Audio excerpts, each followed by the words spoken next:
Hello friends, I welcome you all for a lecture on transportation problem. So in this lecture we will discuss the IBFS initial basic feasible solution by northwest corner rule. In short it is called as NWCR. For solving or obtaining IBFS, let us first check whether the problem is balanced or not. Now let us make the summation of the total demand, that is 250 plus 350 plus 400 plus 200. It comes as 1200. It comes as 1200. Now similarly, if we add the total supplying capacity 300 plus 400 plus 500, it comes as 1200. So this is a balanced transportation problem, as sum of demands is equal to sum of supplies. Given problem is a balanced transportation problem. In this matrix, various sources are given from which a product is to be transported to the various destinations D1, D2, D3 and D4. In the cost matrix, various costs are given. These are the unit costs of transportation.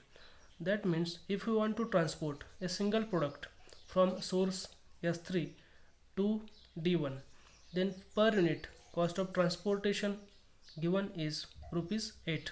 Similarly, all the combinations are given, as we know that in transportation problem a single homogeneous commodity can be transported from any of the sources to each of the destinations. So various price combinations are given in the transportation problem.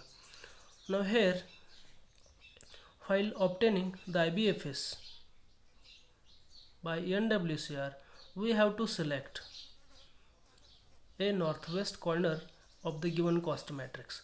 Northwest corner is nothing but the upper left hand corner of the matrix, where we have to make an allocation.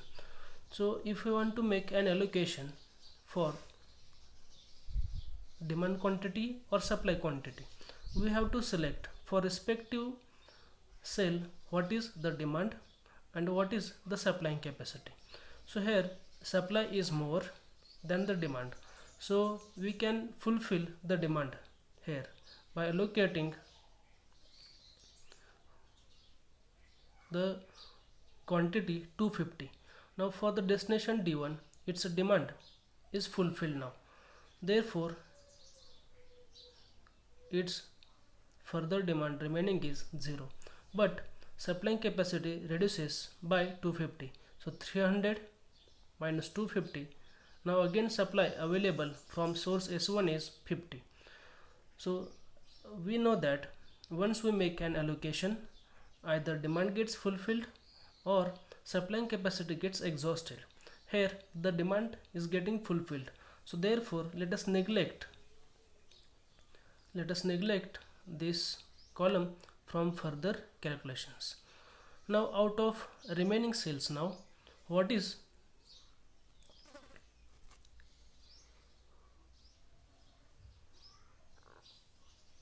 the next northwest corner,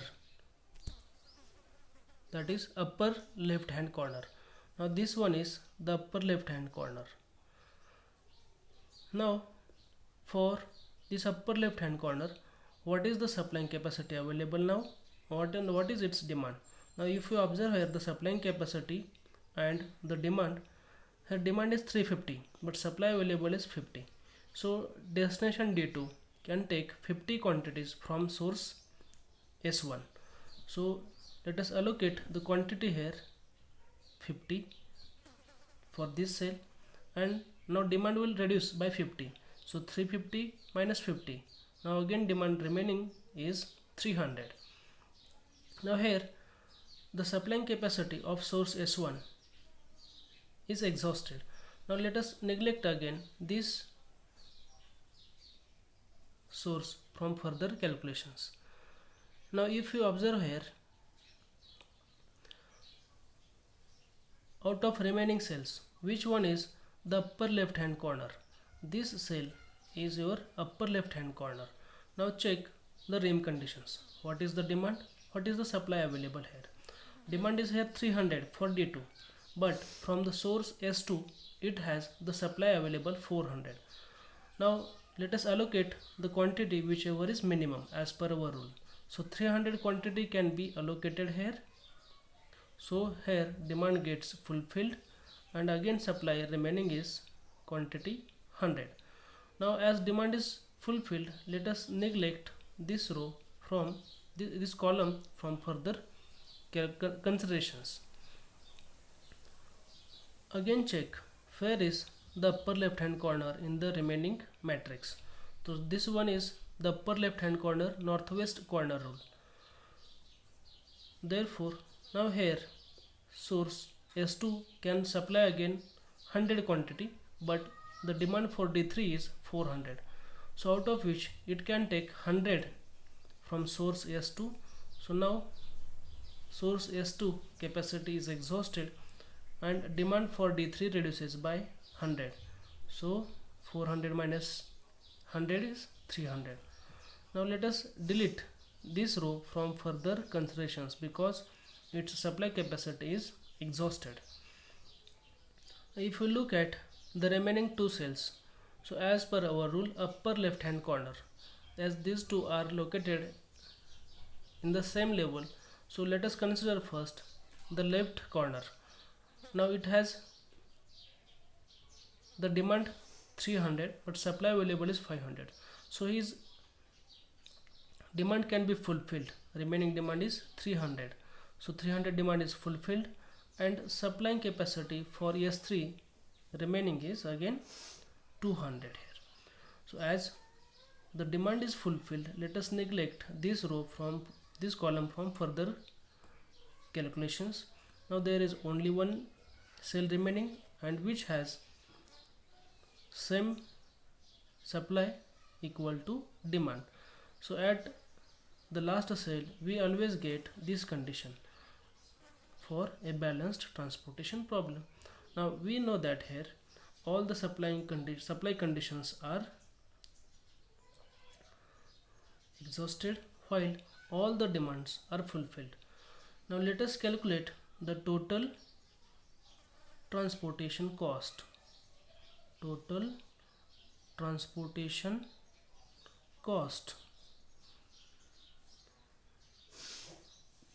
Z mean equal to 250 into 3 plus 50 into 1.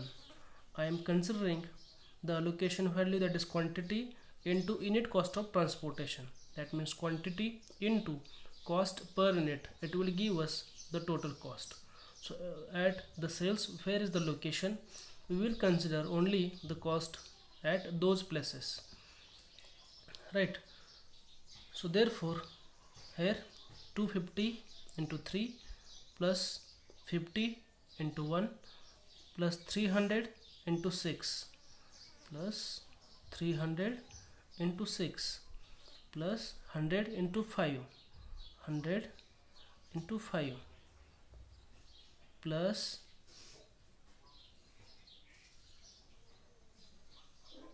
300 into 3 plus 200 into 2. Now here the total transportation cost will be sum of 250 into 3. 250 into 3 is 750 plus 50 plus 1800 plus 500 plus 900 plus 400. So the transportation cost is rupees 4,400. So this is the cost by IBFS obtained by Northwest Corner Rule.